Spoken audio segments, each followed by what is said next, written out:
اعوذ باللہ من الشیطان الرجیم بسم اللہ الرحمن الرحیم السلام علیکم معزز ناظرین، آپ دیکھ رہے ہیں یوٹیوب چینل شاہ جی ٹی وی اور میں آپ کا میزبان سید سکندر حسین شاہ۔ معزز ناظرین، آج میں آپ کے سامنے بیان کروں گا کہ غسل کے کتنے فرائض ہیں اور غسل کے کون کون سے فرائض ہیں اور غسل کرنے کا سنت طریقہ کیا ہے۔ تو ویڈیو شروع کرنے سے پہلے میں گزارش کروں گا جو بھی دوست پہلی بار چینل پر آئے ہیں یا فیس بک کے ذریعے مجھے دیکھ رہے ہیں، ان سے گزارش ہے کہ آپ میرے یوٹیوب چینل شاہ جی ٹی وی کو بھی سبسکرائب کریں۔ لنک میں نے اوپر دے دیا ہے، تو آپ اس لنک کے ذریعے میرے یوٹیوب چینل پر جا سکتے ہیں۔ تو ویڈیو شروع کرتے ہیں کہ غسل کے فرائض کتنے ہیں۔ سب سے پہلے غسل کے 3 فرائض ہیں، یہ آپ بات ذہن نشین کر لیں کہ غسل کے 3 فرائض ہیں۔ عموماً بندوں کو نہیں پتہ ہوتا تو وہ ساری زندگی اسی طرح گزار دیتے ہیں، تو یہ ویڈیو شیئر بھی کریں تاکہ ان لوگوں تک پہنچ جائے یہ پیغام جن کو یہ مسئلے نہیں پتہ۔ تو غسل کے کتنے فرائض ہیں؟ 3 فرائض ہیں۔ ان میں سے پہلا فرض یہ ہے کہ آپ نے کلی کرنا یعنی غرارے کرنا، یہ غسل کا پہلا فرض ہے۔ صحیح طریقے سے آپ نے منہ بھر کے کلی کرنی اور غرارے بھی کرنے، یہ غسل کا پہلا فرض ہے۔ اور غسل کا دوسرا فرض یہ ہے کہ آپ ناک میں پانی چڑھائیں۔ یہ ناک ہے، اس میں یہ جو اوپر کی ہڈی نرم ہڈی ہے یہاں تک آپ نے پانی چڑھانا ہے، یہ غسل کا دوسرا فرض ہے۔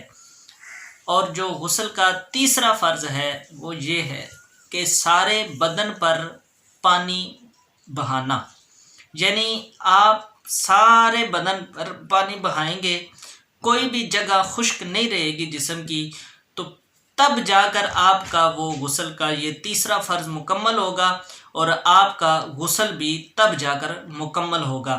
اگر ان تینوں فرائض میں سے کوئی ذرہ برابر بھی چیز رہ گئی، اگر کوئی چیز خشک رہ گئی تو آپ کا غسل نامکمل ہوگا، آپ کا غسل نہیں ہوگا، آپ وہ ناپاک ہی رہیں گے۔ تو دوستو، اب سنت غسل کا طریقہ کیا ہے، کس طرح ہم غسل کریں؟ یہ تو فرائض ہو گئے، پہلے مطلب کہ کلی کی، ناک میں پانی چڑھایا، پھر سارے جسم پر پانی بہایا، یہ ہو گئے فرائض۔ اب ہم نہائیں کس طرح، غسل کس طرح کریں؟ تو غسل کا سنت طریقہ کیا ہے؟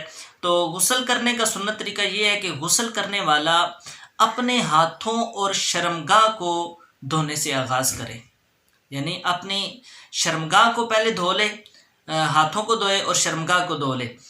اور اس کے علاوہ اگر جسم پر کوئی ناپاکی، نجاست یعنی کوئی غلاظت وغیرہ لگی ہوئی ہے تو اس کو دھو لے اور اس جگہ کو پاک کر لے۔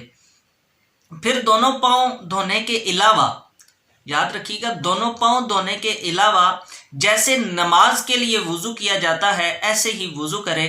پھر اپنے سر اور تمام بدن پر 3 مرتبہ پانی بہائے، پھر اس جگہ سے ہٹ جائے اور اب اپنے دونوں پاؤں دھوئے۔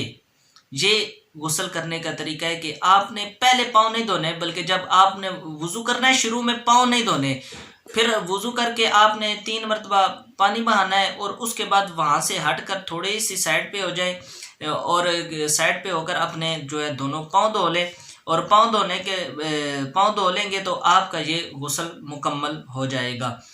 اور یہ ایک اور بات ہے کہ جن عورتوں نے مینڈیاں پہنی ہوتی ہیں ان کے بارے میں یہ سوال اور اس کا جواب بھی یہی ہے کہ غسل فرض میں جب پانی بالوں کی جڑوں تک چلا جائے، یعنی عورت ہے جس نے مینڈیاں کی ہوئی ہیں، اگر غسل اس پر واجب تھا تو وہ پانی جو ہے وہ اس نے بہایا اور اس کے بالوں کی جڑوں تک چلا گیا، تو اس صورت میں عورت پر بالوں کی مینڈیوں کو کھولنا واجب نہیں ہے، ٹھیک ہے۔ اگر جڑوں تک پانی چلا جائے تو پھر اس کی مینڈیاں جو ہیں وہ ان کو کھولنا ضروری نہیں ہے۔ اگر اتنی زائدہ کی ہوئی ہیں کہ جڑوں تک پانی نہیں پہنچ سکتا تو پھر اب اس صورت میں وہ اپنی مینڈیاں کھولے گی اور وہاں جڑوں تک اپنا پانی پہنچائے گی، تو پھر جا کر اس کا غسل فرض ہوگا۔ تو دوستوں، امید ہے کہ آج کی ویڈیو آپ کو پسند آئی ہوگی، تو اس ویڈیو کو دوستوں کے ساتھ شیئر کریں اور دین کے کام میں میرا ساتھ دیں۔ تو اگلی ویڈیو آنے تک ملتے ہیں، تب تک کے لیے اپنے میزبان سید سکندر حسین شاہ کو اجازت دیجیے۔ اللہ حافظ۔